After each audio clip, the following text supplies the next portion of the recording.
সহ এই সোনামুড়ার মধ্যে আপনাদের নেতৃত্বে ভারতীয় জনতা পার্টির জয় বন্দে মাতরম, ভারত মাতা কি, ভারত মাতা কি, ভারত মাতা কি।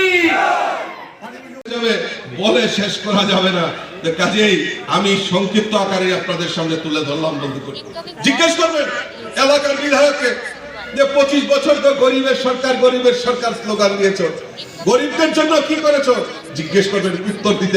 আজকে আবার লড়াই চাই। বন্যা এরকম আন্দোলন করছেনি, বন্যা করছেনি 25 বছরে কত আন্দোলন করছেন এই সোনামুড়াতে। আরো কি আন্দোলন শুনবেন না আপনারা? ধরেন কমরেডের করো সেলের বদলে মেয়ে না, আজকেও সিপিএম এর মিছিল আছে। আজকে কি এর মিছিল? আজকের স্লোগান কি? লড়াই। ভারত মাতা কি, বিজেপি,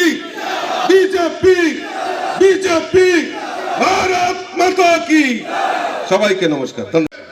ওই গরিবের সরকার যারা স্লোগান দিত তাদেরকে জিজ্ঞেস করবেন যে তোমরা তো গরিবের সরকার বলতে, আজকে গরিবের সরকারের নামে তোমরা 700 টাকা ভাতা দিতে। গরিবদের জন্য 700 টাকা ভাতা ছিল। আর বিজেপি সরকার আসার পর বিজেপি প্রতিশ্রুতি দিয়েছিল যে বিজেপি সরকার আসার পর ওই গরিবদের ভাতা 2000 টাকা করে করা হবে। বিজেপি সরকার আসার পর ওই গরিবদের বাড়িতে সামাজিক ভাতা 2000 টাকা পৌঁছে দেওয়ার কাজ ভারতীয় জনতা পার্টি সরকার করেছে। তার জন্য কোনো আন্দোলন করতে হয়নি বন্ধুগণ। সারা বিশ্বের মধ্যে এরকম সামাজিক ভাতা কোন রাষ্ট্রে চালু নেই বন্ধুগণ। এটা ত্রিপুরা রাজ্যের সরকার এই ডাবল ইঞ্জিনের সরকার করে দিয়েছে।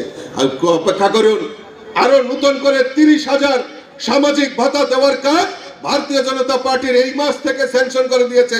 হয়তো সামনের মাসের প্রথম দিকে আরো 30,000 নতুন সামাজিক ভাতা ওই সমস্ত গরিবের বাড়িতে পৌঁছে দেওয়ার কাজ ভারতীয় জনতা পার্টি সরকার করে দিয়েছে। ভারতীয় জনতা পার্টিতে যারা যোগদান করছেন তাদের কাছে আমি খতিয়ান তুলে ধরবো যে 6 বছরে ভারতীয় জনতা পার্টি সরকার কি করেছে। আমার কাছে খতিয়ান রয়েছে। জিজ্ঞেস করবেন এলাকার বিধায়ককে, যদি আপনাদের এলাকায় আসে জিজ্ঞেস করবেন, কানমলা দিয়ে জিজ্ঞেস করবেন যে আমাদের এই বেজিমারা এলাকা, সোনামুড়ার এলাকার উন্নয়নের জন্য বিধানসভায় গিয়ে কয়টা কথা বলেছে।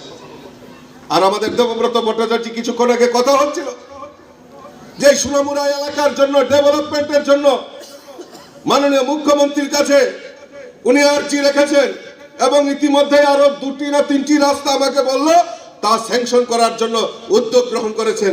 দেবব্রত ভট্টাচার্যকে বলবো যে আমরা আপনাদের পেছনে রয়েছি, আমিও সহযোগিতা করব এই সোনামুড়া এলাকার উন্নয়ন যাতে হয় তার জন্য মাননীয় মুখ্যমন্ত্রীর কাছে আমিও যাব। মাননীয় বিল্লাল মিয়া রয়েছেন, উনিও যাবেন। আমাদের মাননীয় মুখ্যমন্ত্রী দিলদরিয়ার মানুষ তথাস্থ করে দিয়ে এই সোনামুড়ার এলাকার উন্নয়নের জন্য নিশ্চয়ই সহযোগিতা করবে। আমি আপনাদের কাছে সেই আশ্বস্ত আপনাদেরকে করতে চাই বন্ধুগণ। জিজ্ঞেস করবেন তো যে মাইনরিটি অংশের মানুষ এই ত্রিপুরার যে সরকারি কর্মচারী 200 জন সরকারি কর্মচারীর মধ্যে একজন মাইনরিটি অংশের মানুষ সরকারি কর্মচারী ছিল। আজকে বিজেপি সরকারের আমলে প্রায় 7% সরকারি কর্মচারী আজকে মুসলিম সম্প্রদায়ের রয়েছে। আজকে মুসলিম সম্প্রদায়ের টিসিএস অফিসার আজকে ত্রিপুরার যে ক্যাডার হিসাবে কাজ করছেন, এইটা ভারতীয় জনতা পার্টি হিসাবে গর্ববোধ করতে পারি।